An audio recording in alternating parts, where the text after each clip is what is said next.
Bonjour, nous allons encore apprendre la langue Wobé. J'ai lu pour vous apprendre la langue Wobé de Côte d'Ivoire. Livre de lecture CP2 en Côte d'Ivoire dans les années 2000, leçon 27. Je rappelle que j'enseigne depuis un certain temps la langue Wobé. Je traduis le livre de CP page par page. Nous sommes aujourd'hui à la leçon 27. 1. J'observe le dessin pour lire la phrase clé. Voici donc un dessin. Il y a une phrase à l'étude qu'on appelle la phrase clé. Je la lis pour vous. Maxime fait son exercice. Maxime fait son exercice. On va traduire cette phrase en langue Wobé autant que faire se peut. Donc en langue Wobé, Maxime nie sbe di mea. Je reprends. Maxime nie sbe di mea. Alors la rubrique suivante. Traduisons mot à mot la phrase Maxime fait son exercice. Maxime fait son exercice, c'est une rubrique, mais cette fois-ci, la phrase qui est là fait qu'on ne peut pas la traduire mot à mot, ça va changer son sens.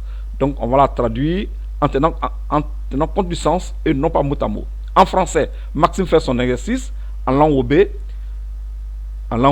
c'est Maxime nie sbe di mea. La deuxième traduction possible de Maxime fait son exercice, c'est Maxime nie sbe tria. Alors j'ai choisi la première traduction, c'est celle que j'ai placée en haut. On va voir tout à l'heure pourquoi. Nous poursuivons. Profitons de cette phrase à l'étude pour exprimer en langue Wobé quelques activités liées à l'école.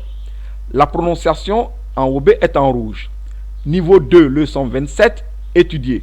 Comment on peut dire étudier en langue Wobé? On dit sbe di mea. Je reprends. Sbe di mea. Nous poursuivons. Mise au point. Pour le genre dans la culture, ouais, ça signifie Wobé plus guéré. Voici la généralité. Un garçon, le pronom personnel qui convient en langue française, c'est il. En langue Wobé, le pronom personnel qui convient, c'est o. Je dis bien dans la généralité. Une fille, le pronom personnel qui convient en langue française, c'est elle. En langue Wobé, le pronom personnel qui convient, c'est on. Je dis bien dans la généralité. Parce qu'il existe des exceptions en pays ouais. Le troisième groupe de gens, un animal, une chose, un esprit, un masque, un humain d'une autre race, les pronoms personnels qui conviennent, ce sont il, elle ou ça quand il s'agit d'objets. Ces mêmes éléments, à savoir un animal, une chose, un esprit, un masque, un humain d'une autre race, le pronom personnel qui convient en pays ouais, c'est est. L'humain d'une autre race se retrouve ici parce que son esprit n'est pas maîtrisé.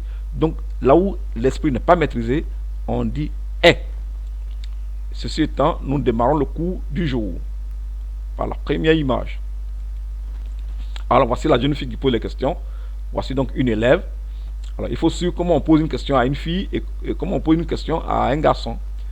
Voici la première question. Les questions sont en noir en langue française et en rouge en langue Wobé. Il n'y a pas d'écriture en langue Wobé, donc j'écris les sons, je transcris les sons. Voilà. On démarre. Comment tu t'appelles? Ah, ouais. Je m'appelle Emma. Emma. J'ai souligné le son en, vous le prolongez. Emma. Emma, où vas-tu? Emma, taka à moi. Je vais à l'école. Un mois, klein, main, ça désigne l'école. Je, c'est un. Quelquefois, je, c'est un. Quelquefois, c'est in. Suivant le sens de la phrase. Donc, je vais à l'école, un mois, klein, main. Alors, on va reprendre ce petit dialogue-là, en langue Wobé, puisque nous sommes venus pour apprendre la langue Wobé. Ah, ouais. Emma. Emma, taka à moi. Un mois, klein, main. Nous poursuivons avec le deuxième tableau. Cette fois-ci, on va poser la question à un garçon.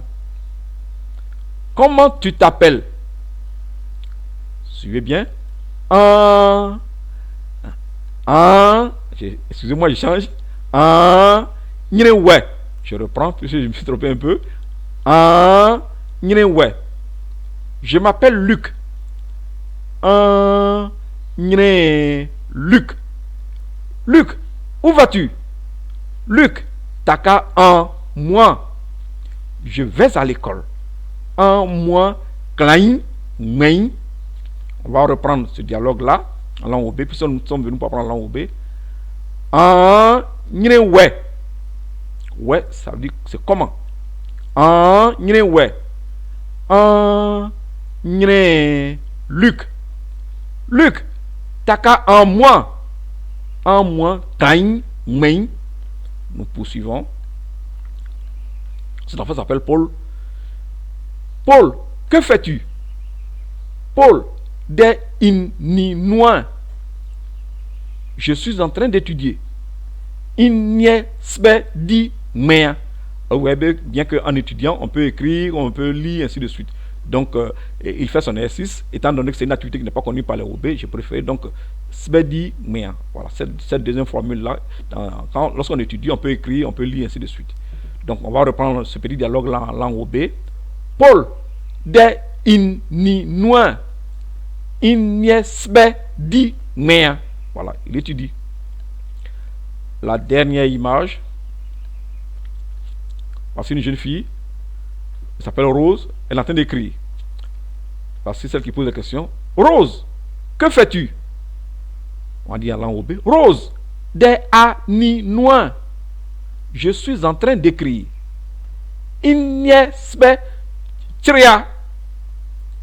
Rose, quel travail fais-tu? Rose, des dbo anouin. Non, je ne travaille pas. Je suis une élève. On va traduire ces deux phrases en langue OB. Donc, non, je ne travaille pas. On dit en OB. En nous debo.